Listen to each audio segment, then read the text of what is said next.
네, 이슈 속에서 지금 돈이 되는 정보를 찾아보겠습니다. 돈이 되는 이슈 시간입니다. 오늘은 레몬 리서치 이상엽 이사님과 함께하도록 하겠습니다. 이사님 안녕하십니까? 네, 안녕하세요.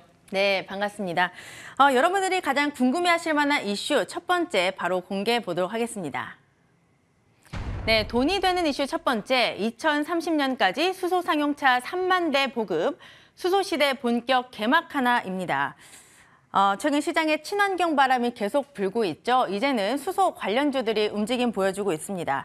친환경 쪽은 아무래도 정부 정책이 굉장히 중요한 섹터이기도 하죠. 어제 정부의 주요 부처는 제5차 수소경제위원회를 열게 됐습니다.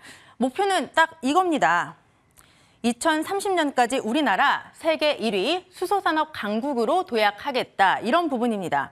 인프라 확충하고 이제 제도를 개선해서 시장을 확대하겠다라는 의미인데요.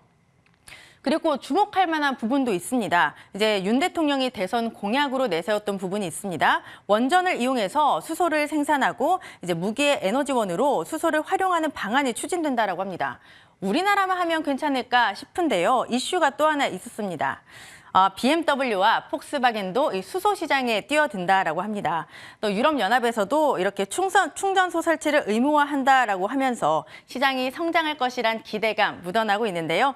재료가 이렇게 정말 많은 만큼 시장도 뜨겁게 반응을 하고 있습니다. 과연 수소차 시장 계속해서 성장할 수 있을지, 성장성이 기대되는지 여쭤보도록 하겠습니다. 네, 그 수소 관련돼서 이제 성장성을 말씀드리면요. 지금 국내에서 일단 말씀드릴 수 있는 게 원전 관련돼서 참 정부에서 많은 관심을 갖고 있는데 원전 왜 수소 얘기하다가 이제 원전 얘기하냐? 근데 밀접한 관련이 있습니다. 그 원전의 그 수소에서도 여러 이제 종류가 많은데 이제 그린 수소, 그러니까 탄소가 0인 그린 수소로 결국에 가야 되는데 시간이 굉장히 많이 걸리죠. 그러면은 이제 원전을 활용해야 되는 거죠. 원전에서 이제 발생하는 이제 전기와 열을 이제 활용해서 수소를 생산할 수 있기 때문에 원전과 수소는 현실적으로도 지금 따로 떼어놓고 얘기하기가 어렵구나. 그래서 함께 봐야 되겠구나. 그럼 국가에서도 관심이 많겠구나라는 거 쉽게 알 수 있는데요. 앵커님께서 말씀해 주셨듯이 어제 수소경제위원회가 개최가 됐는데 중요한 거는 새 정부가 들어서서 처음이었다는 거죠. 그래서 30년까지 수소 상용차 3만 대 보급, 30년까지 주요 수소 제조 기술 100% 국산화하겠다는 그 밖에도 여러 이제 계획을 제시했는데 중요한 게 어제도 내용이 있었지만 지난 10월에도 중요한 일정이 2개가 있었어서 미리 좀 말씀을 드리면요. 10월 18일에는 수소기술 미래 전략안이 있었고요. 그리고 10월 28일, 그러니까 10일 후인 10월 28일에는 국가전략기술 육성 방안이 있었는데 여기서 12개 분야가 있었거든요. 근데 12개 분야 중에서 4개 분야를 먼저 착수할게라고 했는데 그 4개 중에 한 개가 바로 수소였다는 거죠. 그래서 수소가 어제도 중요한 회의가 있었지만 10월부터도 이런 일정이 차곡차곡 좀 쌓이고 있었구나라는 말씀 드릴 수 있을 것 같고요. 폭스바겐은 2026년, BMW는 2025년에 출시할 것으로 수소차 출시할 것으로 전망되고 있는데 이제 유럽에서도 수소차에 관심이 많아지고 있다는 그런 큰 흐름에 좀 초점 맞출 필요 있을 것 같고요. 그리고 수소 같은 경우는 유럽과 한국만이 아니고요. 미국, 중국도 관심이 꽤 크고 유럽 같은 경우에는 수소 생산 프로젝트만 60개 이상이 진행되고 있다는 게 중요한 것 같습니다. 그래서 수소 쪽 처음으로 생각드는 거는 이제 수소차 쪽. 또 이제 가장 먼저 생각이 드는 부분이고 그 밖에도 여러 분야가 있다는 것도 참고하시면 좋을 것 같습니다. 네, 말씀을 들어보니까 이 섹터가 그냥 급등한 게 아닌 것 같습니다. 그간 재료를 꾸준하게 차곡차곡 모아온 것 같은데요. 굉장히 많은 종목군들이 있습니다. 이 관련 종목군들의 수급이 많이 쏠리고 있는데 저희는 그 안에서 종목 옥석 가리기를 꼭 해봐야 될 것 같아요. 어떤 종목을 가장 탑픽으로 보고 계시는지 들어보도록 하겠습니다. 네, 탑픽이라고 하지만 요즘에 워낙 빅2라고 얘기를 많이 하잖아요. 반도체 빅2, 이제 2차 전지 빅2 등등 많은데 2가지를 좀 말씀드리려고 하고 먼저 그 배경을 좀 말씀드리면은 국내에서 내년에 청정 수소제가 초안이 공개가 예정이 되고 있고요. 또 발전 사업자의 청정 수소 사용을 의무화하는 청정 수소 발전 제도도 내년에 도입할 것으로 전망이 되고 있고, 또 국내에 놓고 보면요, 국내 기업들이 연료전지 기술의 강점이 큽니다. 글로벌 연료전지 신규 설치량의 약 40%가 국내에서 이미 설치되고 있기 때문에 그래? 그러면 이 부분 강점을 좀 키워봐야 되겠구나. 이런 생각 충분히 할 수 있겠죠. 그러면 이제 연료전지가 얘기가 나왔으니까 한 종목 두산 퓨얼셀 좀 말씀을 드리겠고요. 물론 좀 올라오긴 했지만 연료전지 원천 기술을 보유하고 있다는 거. 그래서 뭐 퓨얼셀 쪽에 뭐 3개 종목 중에 하나인데, 그리고 이제 3분기나 이제 4분기 실적까지도 그동안 이제 쌓여 있던 수주가 이제 실적에 잡히는지, 얼마나 잡히는지 그거 체크가 중요하겠구나라는 거 말씀드리겠고요. 두 번째는 효성중공업입니다. 효성중공업도 수소와 관련이 있죠. 효성중공업 이거 전력기기 종목 아니었어? 최근에 뭐 LS 일렉트릭 그리고 이제 현대일렉트릭, 뭐 재룡전기 등 그쪽 아니었어? 라고 생각할 수도 있겠지만 그쪽도 모멘텀이 되지만 수소도 이제 모멘텀이 있어서 플러스 알파인 종목을 소개해 드리는 거죠. 수소 엔진 발전기 사업화 중이고요. 그리고 가깝게 지난 10월에는 동서발전과 수소원전 공동 개발 업무 협약도 했기 때문에 여러 종목 굉장히 많은데 뭐 시가총액 작은 종목군들은 조금 변동성이 크다는 점 염두해야 되겠고요. 그래서 이 두 종목 소개해드리고 싶어서 가지고 와봤습니다. 네, 이사님은 뭐 두산 퓨얼셀과 효성중공업을 말씀해 주셨는데 저는 굉장히 궁금한 게 제가 이 종목 중에 하나를 사라면 어떤 걸 사야 될지 굉장히 고민이 됩니다. 어떤 종목이 조금 더 좋을지 위원님께 여쭤봐도 될까요? 두산 퓨얼셀은 장기 이평선까지 좀 올라온 상황이기 때문에 뭔가 지금 시장이 주춤한다면 또 이제 뭔가 새로운 모멘텀이 있어야 그래야지만 여기서 한 번 더 치고 나가지, 그러지 못한다고 하면 좀 쉬어갈 수 있거든요. 그래서 장기 평선 추가해놓고 보시면은 확인할 수 있을 것 같고, 그래서 저는 두산 퓨얼셀 너무 괜찮고 뭐 대표적인 기업이긴 하지만 전력기기와도 플러스 알파가 되는, 그래서 효성중공업을 지금 시점에서는 효성중공업을 좀 더 점수를 주고 싶네요. 네, 두 종목 모두 좋지만 굳이 꼽으라면 효성중공업이 조금 더 관심이 간다. 잘 참고해 보도록 하겠습니다. 그 다음 주제도 바로 확인을 해보죠. 돈이 되는 이슈 두 번째입니다. 미국 첫 대규모 해상풍력 단지용 타워 공급, 실적까지 탄탄하다. 굉장히 매력적인 주제인데요. 어떤 내용일지 살펴보겠습니다. 친환경 이야기 하나 더 해볼까 합니다. 최근에 순환매가 이 안에서 굉장히 빠르게 돌아가고 있는데요. 풍력 섹터도 체크를 해보셔야 되겠죠. 지난 3일에 산업통상자원부에서 관련 회의를 개최하게 됐습니다.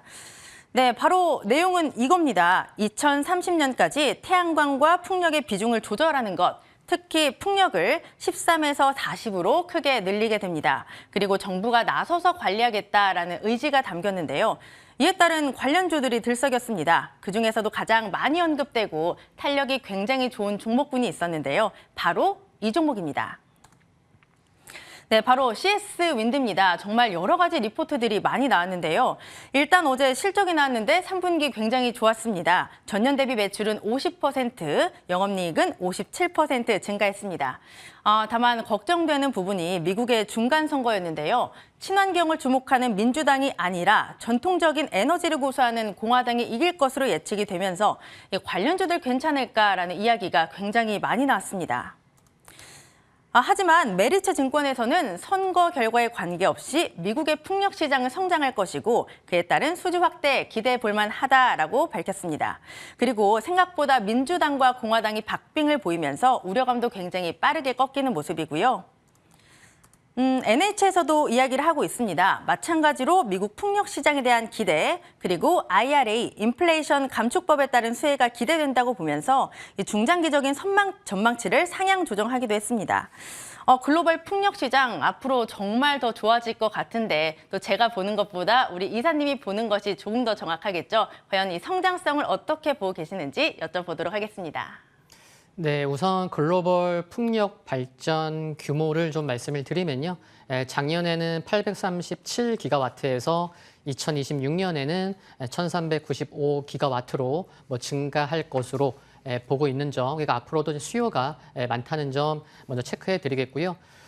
그리고 국내에도 풍력에 굉장히 관심이 많은 것을 알 수가 있는데 기업들을 통해서도 알 수 있는 것 같습니다. 무슨 말씀이냐면 한화그룹이 풍력에 관심 많죠. 그리고 조선 3사도 풍력에 관심 많고요. 그리고 두산그룹도 그렇죠. 그리고 심지어 SK그룹까지 풍력 쪽에 관심이 많은 것 아시죠? 그래서 SK그룹에서는 삼강 M&T도 인수를 했다는 거죠. 대기업들이 이렇게 풍력에 관심이 많다는 것은 그럴 만한 이유가 당연히 있는 거고 또 앞으로 또 향후에도 정부 정책이 뒷받침될 수 있는 쪽이겠구나라는 거 이제 이해하실 수 있을 것 같고요.